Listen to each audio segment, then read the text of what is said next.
Hello, it's unboxing time again. I've had another parcel. Welcome to my web of stuff.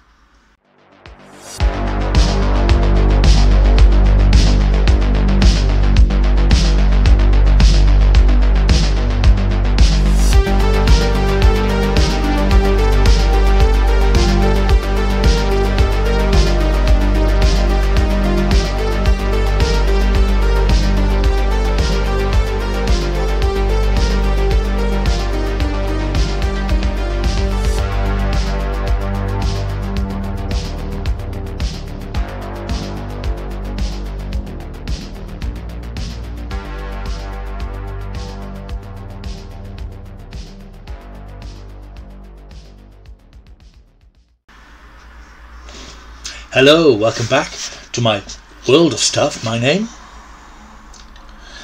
If you're interested in this sort of content and you enjoy reviews of films, videos, books, action figures, cinema trips, unboxings like this one, don't forget to like and subscribe so you'll make sure you won't miss any of these videos as they come up in the future. Yep, it's unboxing time again. It's another Doctor Who unboxing. You'll see from the thumbnail what this is, of course. This is something which I was expecting on Saturday. Came today, Monday at the moment. Arrived this afternoon just as I was heading out to the cinema. Cinema review coming soon. So I'm just back and I'm unboxing this one now. This is the new Doctor Who Blu-ray of The Web of Fear. The brief history of this story, of course, as many of you will know, or all Doctor Who fans will know. This is a Doctor Who story broadcast in 1968, starring Patrick Troughton as the second Doctor. The tapes were wiped by the BBC in the early 70s, apart from episode 1, which existed in the archives. And the story was missing, presumed lost, or has been missing, presumed lost ever since, until 2013, when copies of the remaining 5 episodes were found at a television relay station in Nigeria, somewhere in Nigeria I think it was. Unfortunately, one of those episodes, episode 3, went missing somewhere between being discovered and returned to the BBC. Frustratingly, that was the episode of the story that introduced Brigadier Lethbridge Stewart as played by Nicholas Courtney, character who'd go on to be hugely important in the success of the series in the 1970s. The episodes were brought out very hurriedly on DVD as a sort of an anniversary present for Doctor Who fans and Cult TV archivist fans as well, of course. And now it's been re-released in a new special edition DVD Blu-ray Steelbook with the 3rd episode animated. Now, I haven't seen the animation yet, I haven't watched it yet, but I understand the animation technique is a little controversial, so that remains to be seen. So what I'm going to do, I'm going to open this up now. I'm going to rush off, I'm going to look at it, or some of it, certainly some of the special features, and I get a feel for how the episodes look, because obviously I know the story pretty well. Then I'm going to come back and do a quick review, which I'll tag on to the end of this unboxing. So that's where we're going at the moment. So let's take this thing out of its box. As I say, I ordered this last week. I'd forgotten it was coming out, to be honest. I ordered it, had an email to say it was coming on Saturday, then it was delayed, so it came today. So I'm not hugely disappointed. Here it is. Doctor Who, The Web of Fear. I'd gone for the Blu-ray edition. As I say, there is a DVD, there's a limited edition steelbook for the hardcore fans, but I've picked up the Blu-ray, which looks very nice. Comes in its little slip cover, of course, which is a very nice piece of art featuring the Doctor, the Yeti energy globe things, and a couple of Yeti looming threateningly behind. On Blu-ray for the first time. Obviously it's not a high definition production, but I would imagine it looks very good on Blu-ray, because Doctor Who does tend to scrub up quite well on Blu-ray. And this is the 2-disc special edition, as you'll see. Turning it towards you so you can see what's on it. It's all 5 surviving episodes. The animated missing episode, part 3, animated in black and white. It's also got animated missing episode in colour, if you should want such a thing. It's got audio commentaries on all the episodes. It's got episode 3 tele-snap reconstruction, photo gallery, a making of documentary, which is something I'm really looking forward to. In fact, that's the first thing I'll be looking at, because I do like those behind the scenes documentaries that the BBC DVDs and Blu-rays put out. A little documentary about making the animation, the Web of Fear trailer, and the Missing Years documentary, which had previously been released on DVD. So it's a nice little package. So we'll take off the slip cover and we'll crack open the actual disc itself from its cellophane. yeah, so I mean, this isn't a particularly exclusive unboxing, of course. I'm sure many of you have had this today. If you've watched it, pop a comment down below. Tell me what you thought of the animation. Tell me what you think of the package as a whole. Yeah, I'm just looking at, there's pictures on the back of the animation. It looks interesting, should we say. So there we are, just a little cellophane. There we are, inside. We've got the two discs. They've both got the art from the cover on the discs, which is very nice. You've got your disc 1, which is all the surviving episodes in the animated episode 3, and some bonus features, and then more bonus features and the animated episode 3 in colour on the second disc.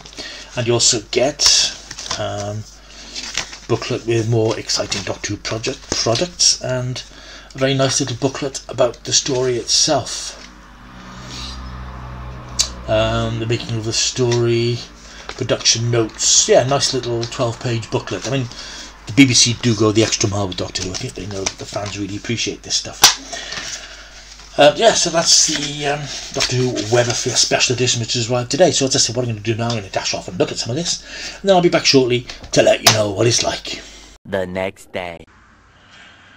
Right, well, hello, I'm back. It's now the next day. I didn't get a chance to get back in front of the camera last night to record my thoughts on this new Blu-ray, and it took me a little while to get through the disc and the special features.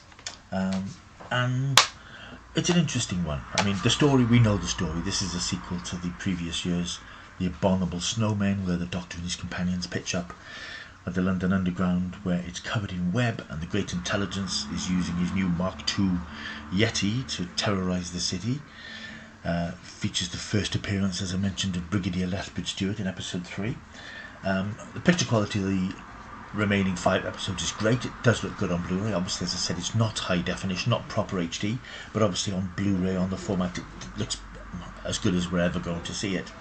There's a very good documentary called Going Underground, about 40 minutes, which is a fairly traditional talking heads documentary with surviving cast and crew talking about the making of the story. It's introduced by Fraser Hines, who takes us on a little tour of the abandoned Aldwych tube station. I always find that sort of thing quite creepy, abandoned railway stations. There's something slightly haunting about them. And he's always an affable, personable presenter. Also features guest appearances by, of course, the legendary John Levine, who played one of the Yeti.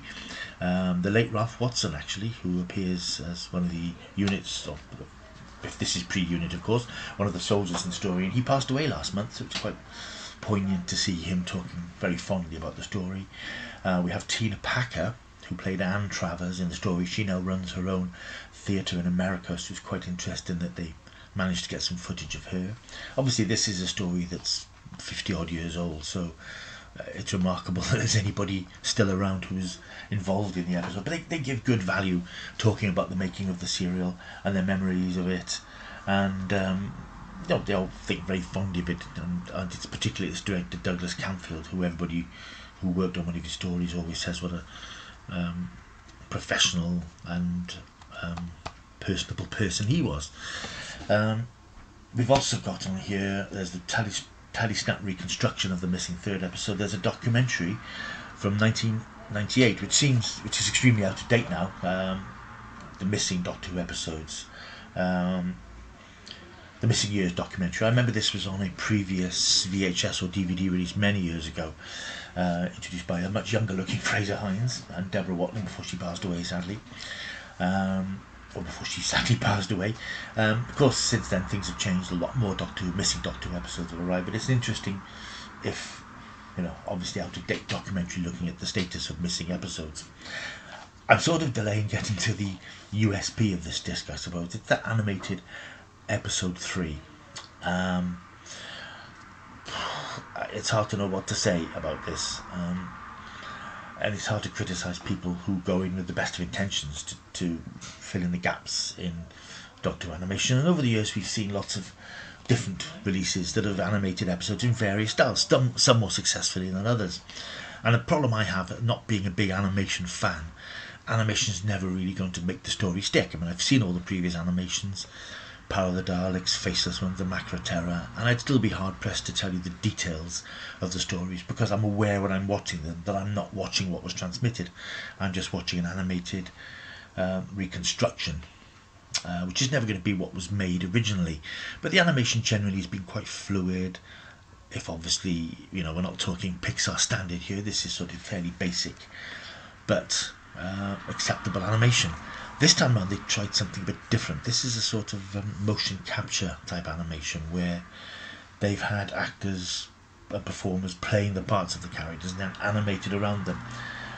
I have to say, for me it doesn't work, for several reasons. One, the main issue is the faces. The faces are very primitive looking. They just look unfinished. There's no shading, there's no features. It just doesn't look...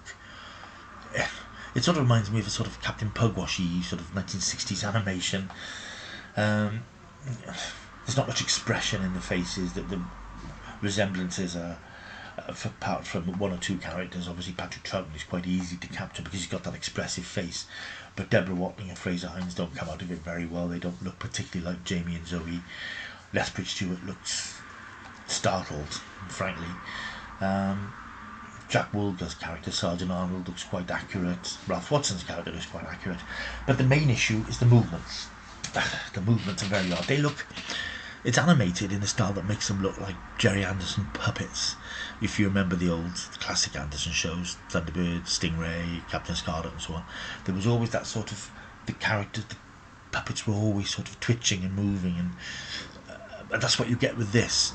It's very odd because the characters all arms are waving about and nobody's standing still. There's always movement, twitching, arms moving, and I think it's an attempt to make it look naturalistic, but it looks unnatural. It doesn't look fluid because there's no logic to the way they're moving. Their arms are sort of moving, sticking out. It's very disconcerting, and I found it a struggle to get through it, to be honest. And if the BBC are proposing to make full serials with this animated style, I'd be very reluctant to take a punt on them because I just found it so disconcerting. Now, Evil of the Daleks is coming out in September. I don't know if that's the same animation.